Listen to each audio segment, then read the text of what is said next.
کا حکم دینا، برائی سے روکنا، یہ بڑا کمپلسری ہے۔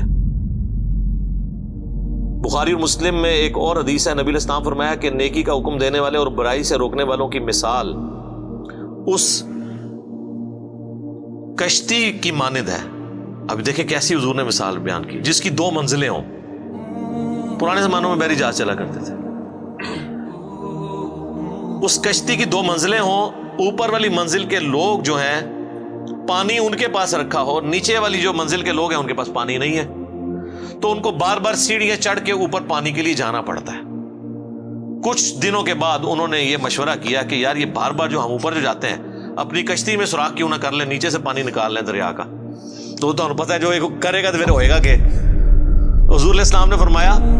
اب جو اوپر والی منزل کے لوگ ہیں جب ان کو یہ بات پتہ چلے اور وہ یہ کہنا شروع کر دیں وہ تو خیر ہے اپنے حصے کی منزل میں سوراخ کر رہے ہیں، ہمارا کیا لے رہے ہیں، تو وہ بھی ڈوبیں گے اور نچلے بھی ڈوبیں گے، اور اگر وہ ان کو روک لیتے ہیں تو خود بھی بچ جائیں گے، ان کو بھی بچا لیں گے۔ حضور نے فرمایا یہ مثال ہے نیکی کا حکم دینے اور برائی سے روکنے کی، کہ جو لوگ نیک وہاں پہ موجود ہیں اگر وہ برائی سے باقی لوگوں کو نہیں نا روکتے تو ہم تو ڈوبے ہیں صنم، تمہیں بھی لے ڈوبیں گے، تمہیں اس لیے لے ڈوبیں گے کہ تمہیں اللہ پوچھے گا بھائی تجھے اپنے دنیا کے نقصان پہ تو غصہ اور غم ہوتا تھا، جب میرے دین کا جنازہ نکل رہا تھا تو چپ کر کے بیٹھ کے اے سی والے کمروں میں سبحان اللہ روزانہ 100 دفعہ الحمدللہ اللہ اکبر، یہ تو بڑا آسان ہے نا، سبحان اللہ و بحمدی 100 دفعہ صبح 100 دفعہ شام نو، یہ تو کام پا کے رکھے، اصل جڑا کام کرنے جو کیتا ہی کوئی نہیں۔ Point to be noted. ایک اور حدیث ہے بخاری مسلم میں، نبی علیہ السلام فرمایا میں نے جہنم میں اپنے امتیوں میں سے بعض وائزین کو، وائزین یعنی علماء اکرام کی اتنی عزت ہے، ان کو دیکھا کہ وہ اپنے پیٹ کی انتڑیوں کے گرد جہنم میں چکر کاٹ رہے ہیں جس طرح کہ کولو کا گدھا۔ عرب میں نا وہ آج بھی ہمارے انٹیریئر پنجاب کے اندر اب تو بہت کم ہو گیا یہ چیز، بہت بیکورڈ ایریا میں ہوتا ہے کہ وہ بیل کو چلا کے نا تو گندم کے سٹے رکھ دیتے ہیں، وہ ان کے اوپر جب وہ پڑتا ہے ان کا پاؤں تو وہ ان کے دانے لادا ہوتے ہیں، تو گدھا بھی اس کام کے لیے استعمال ہوتا ہے۔ تو اس طرح وہ جہنم میں چکر کاٹ رہے ہیں اور اہل جہنم ان کے گرد جمع ہو کے ان سے پوچھتے ہیں حضرت صاحب تسی بھی، آپ تو ہمیں نیکی کا حکم دیتے تھے، تو چلو ہمارا تو سمجھ آتا ہے کہ ہم نے آپ کی باتوں پہ عمل نہیں کیا اور ہم بھی جہنم میں آپ کے ساتھ ہیں، آپ کیوں پہنچ گئے ہیں؟ تو کہیں گے کہ ہم بس کہتے ہی تھے آپ کو، کر دے ہو یہ جو تسی کر دے ہو، اسی لیے کہتے ہیں نا کہ وہ کام نہ کرو جو مولوی کرتا ہے، وہ کام کرو جو مولوی کہندا ہے، کیا وہ عموماً ٹھیک ہی ہوتے ہیں کہانیوں کو چھوڑ کے۔ اور بعض روایتوں میں یہ ہے کہ جو سننے والے ہیں وہ جنت میں پہنچ جائیں گے، وہ کہیں گے حضرت آپ کی ہم اتنی تقریریں سن کے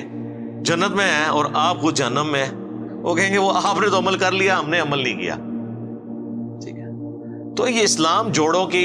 اندر ہے، امر بالمعروف و نہی عن المنکر جوڑا ہے، نیکی کا حکم دینا برائی سے روکنا، علم اور عمل بھی جوڑا ہے، خالی علم نو چٹنا ہے اگر عمل نہیں کیا، اور خالی عمل کا کیا کرنا ہے اگر وہ علم کی بنیاد پہ نہیں ہے کہ جو طریقہ نبی علیہ السلام نے بتایا تھا اس کے بغیر آپ عمل کرتے رہے تو وہ عاملۃ ناصبہ، عمل کر کر کے تھک جائیں، جتنا مرضی ٹکرے مارتے رہے، بغیر وضو کے آپ نماز پڑھتے رہے، نماز تو کوئی نہیں ہونی جب تک آپ کو طہارت کے مسائل نہیں پتا ہوں گے، نماز کا طریقہ نہیں پتا ہوگا۔ تو یہ پیرلل میں دونوں چیزیں کمپلسری کمپلیمنٹری جڑی ہوئی ہیں۔ تو امر بالمعروف و نہی عن المنکر اس اعتبار سے بہت ہی امپورٹنٹ ہے۔ ایک اور حدیث ہے بڑی زبردست جامعہ ترمذی کے اندر کہ سیدنا ابوبکر صدیق رضی اللہ تعالیٰ عنہ نے یہ آیت تلاوت کی،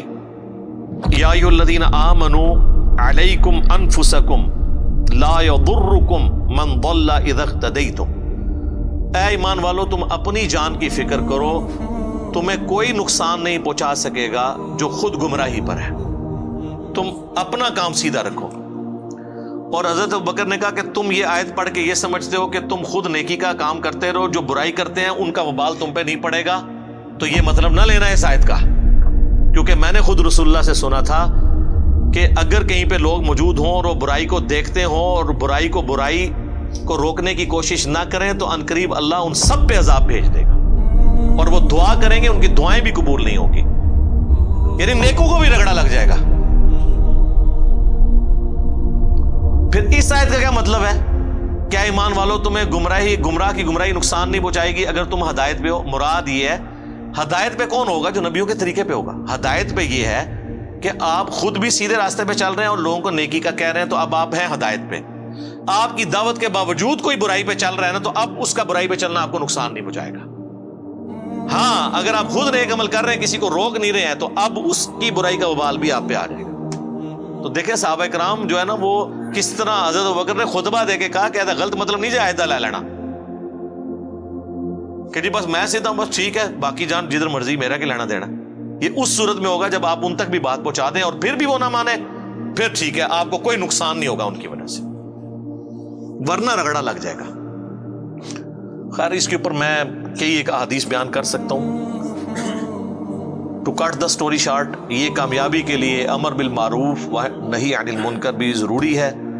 اور یہی وہ خوبی ہے جو ہمیں نبی علیہ السلام کی وجہ سے ملی، ختم نبوت کی وجہ سے، اور وہ اس لیے کہ پوری کائنات کے لیے آپ کو پیغمبر بنا کے بھیجا گیا۔